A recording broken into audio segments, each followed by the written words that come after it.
അസ്സലാമു അലൈക്കും വറഹ്മത്തുള്ളാഹി വബറകാതുഹു. പ്രിയമുള്ളവരെ, നമ്മിൽ നിന്ന് ഇവിടെ പറഞ്ഞ ഹഫീദ് മസൂദ് സഖാഫി ഉസ്താദിന്റെ വീട്ടിലേക്ക് അവരുടെ ശിഷ്യനായിട്ടുള്ള ഉസ്താദ് സന്ദർശിക്കുന്ന ഒരു വേദനിപ്പിക്കുന്ന ഒരു ഫോട്ടോയാണ് നിങ്ങളിപ്പോൾ കണ്ടുകൊണ്ടിരിക്കുന്നത്. ഉസ്താദിന്റെ പൊന്നുമക്കൾ 3 പേരെ അനാഥരാക്കിയിട്ടാണ് ഉസ്താദ് നമ്മിൽ നിന്ന് വിട പറഞ്ഞിട്ടുള്ളത്.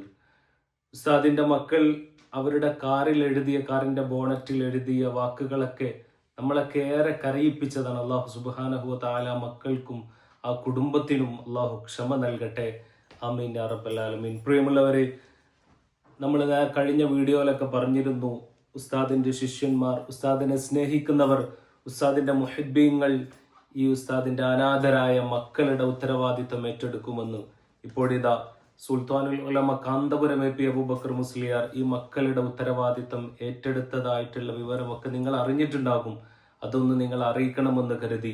അതുകൊണ്ട് തന്നെ ജീവിതത്തിൽ എപ്പോഴും സന്തോഷത്തോടു കൂടി നല്ലത് മാത്രം പറഞ്ഞു തന്നിരുന്ന, ആരെയും വേദനിപ്പിക്കാതെ തൻ്റെ പ്രസംഗങ്ങളിൽ പോലും വളരെ കണിശത പുലർത്തിയിരുന്ന ഒരു നേതൃത്വത്തെയാണ്, ഒരു വലിയ നേതാവിനെയാണ് നമുക്കൊക്കെ നഷ്ടമായിട്ടുള്ളത്.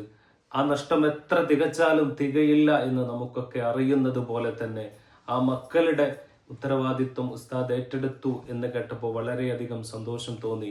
എത്ര തന്നെയായാലും സ്വന്തം പിതാവിൻ്റെ എത്രത്തോളം ചേർത്തു പിടിക്കലും സ്നേഹവും എവിടെയും പകരമാകില്ല എന്നതും നമുക്കറിയുന്നതാണ്. അള്ളാഹു സുബ്ഹാനഹു വ തആല സ്വർഗത്തിൽ അവരെയും നമ്മളെയും അള്ളാഹു ഒരുമിച്ച് കൂട്ടുമാറാകട്ടെ. ചെയ്തുപോയ തെറ്റുകുറ്റങ്ങളൊക്കെ അള്ളാഹു അവർക്കും നമുക്കൊക്കെ പുറത്തു തരുമാറാകട്ടെ. വിശുദ്ധ റമളാനിലേക്കുള്ള കാലെടുത്തു വെക്കലാണ്. ഈ സമയത്ത് നമ്മൾ ഏറ്റവും കൂടുതൽ പ്രാർത്ഥിക്കേണ്ടതും ആ കുടുംബത്തിന് ക്ഷമ കിട്ടാനും അവരുടെ ദറജ ഉയർത്തി കിട്ടാനും ഒക്കെയാണ്. അള്ളാഹു ഖബൂലാകട്ടെ. അസ്സലാമു അലൈക്കും വറഹ്മത്തുള്ളാഹി.